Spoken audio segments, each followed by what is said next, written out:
সত্য বুঝার নমুনা আপনাদের বলে যায়, যারা টোটাল ওয়াকাফকে বাঁচাবার জন্য লড়াই করবে তাদের ডাকে সাড়া দেবে। যারা শুধু বলবে কেন্দ্র সরকার খেলে মানবো না, রাজ্য সরকার খেলে মেনে নেবো, তাদের ডাকে সাড়া দেবেন না। আমার কথা কি কষ্ট লাগলো? একটা গাছ লাগিয়েছেন, ওই গাছের ফল যখন সবাই খায়, আপনি কাউকে বারণ করেন না, উপাড়ার লোক তো শখ করতেই পারে। কি শখ করবে না? করবে না। আরে কত সুন্দর ভালো লোক রে এরা, ৭৭ বছর ধরে ওয়াকাফের সম্পদের মাল সবাই ঝেড়ে খেয়েছে। খেয়েছে না খাই? আমরা প্রতিবাদ করি, চুপ তো, চুপ তো। এখন কেন্দ্র সরকারের শখ গেছে, ভালো লোক তো এরা, এদের মাল খেলে তো কিছু বলে না, তো ও তো একটু বেশি খায়, কেন বড় ডাকাত তো বেশি খায়, ওই জন্য সব লিখে দিয়েছে। এরা তবুও খাচ্ছিল, নামে ছিল আমাদের, বাকিগুলো পুরো দেশেতেই বেশি সবাই খেয়েছে রে বাবা। কেন লজ্জা করছে? কারো দম থাকে বলুক, খাইনে তো আমার বিরুদ্ধে কেস করুক না। একজনের আবার একটুখানি পেস্টিজে লেগেছে, কথা বুঝতেন না, দূরবীন দিয়ে দেখা যাচ্ছিল না, বলে ফেলেছে পেস্টিজে লেগেছে। আবার কি বলেছে, কাগজ পেটিয়েছে নাকি। ওরে পাগল, কোথায় চাঁদ আর কোথায় প্যাঁচ, কোথায় জুতোর কালি, কোথায় নিয়ামত আলী, ছিলিস তো রং মিস্ত্রি। বোকা মুসলমানের মাথায় বসে ক্যাটাল ভেঙিয়ে খাচ্ছিস। কথা মাথায় ঢুকছে না? বুঝতে পারছেন?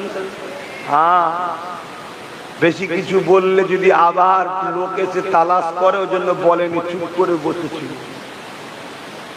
ওই জন্য দেখা যায় না, কিন্তু জিজ্ঞাসা চিহ্ন বোঝেন? জিজ্ঞাসা চিহ্ন, হ্যাঁ, জিজ্ঞাসা চিহ্ন বোঝেন না? আরে অমুক জলসায় ছিল নাকি, অমুক জলসায় ছিল নাকি, তার মানে কি? প্রশ্ন, জিজ্ঞাসা চিহ্ন, কিন্তু মাথা মুটার মাথায় কাজ করছে না। হাতে পাওয়ার এসে বাঁদরের গলায় যদি মুক্তোর হার হয়, এরকমই দশা হয়। কথা বুঝছেন? হ্যাঁ, তো যাক, পরে আরো হবে, এখন অন্য জায়গায় এসেছে, একটু হালকা করে দিলাম। পরে যখন ময়দানে আসবো তখন দেখে নেব, বলুন ইনশাআল্লাহ।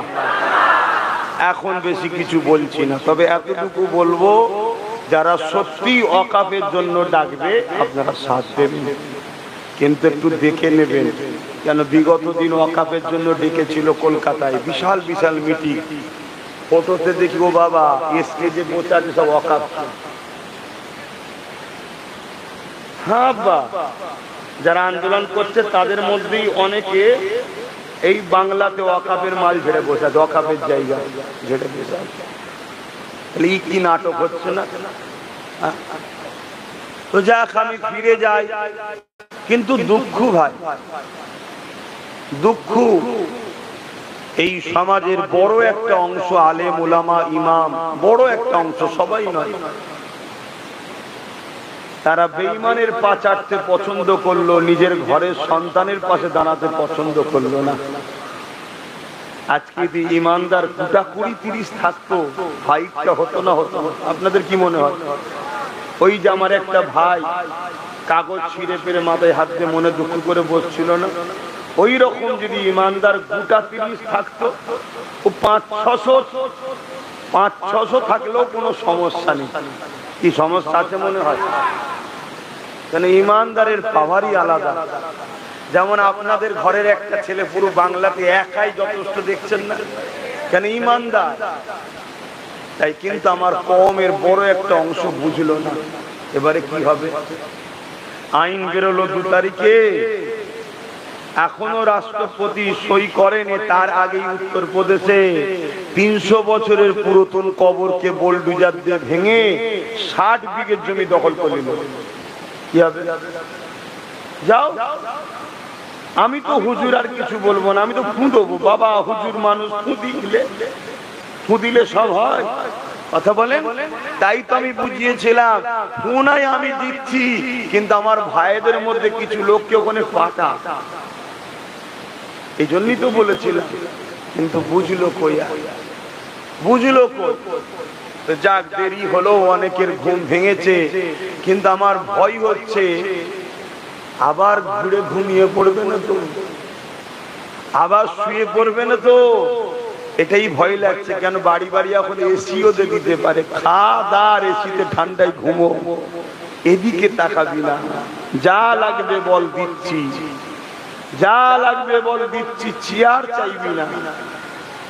এই চেয়ার দ্বারাই সব দখল করব।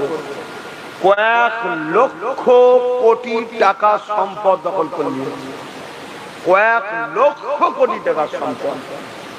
কথা বুঝে আসছে? কিন্তু সেটা তো আমাদের খেয়ালই নাই।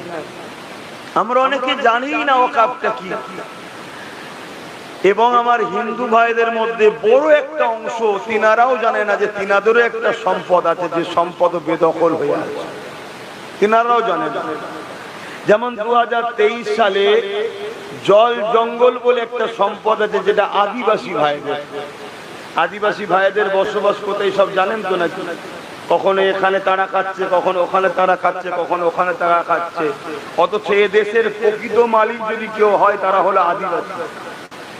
এই ভারতের প্রকৃত যদি কেউ দেশের নাগরিক হয়, তারা হলো আদিবাসী।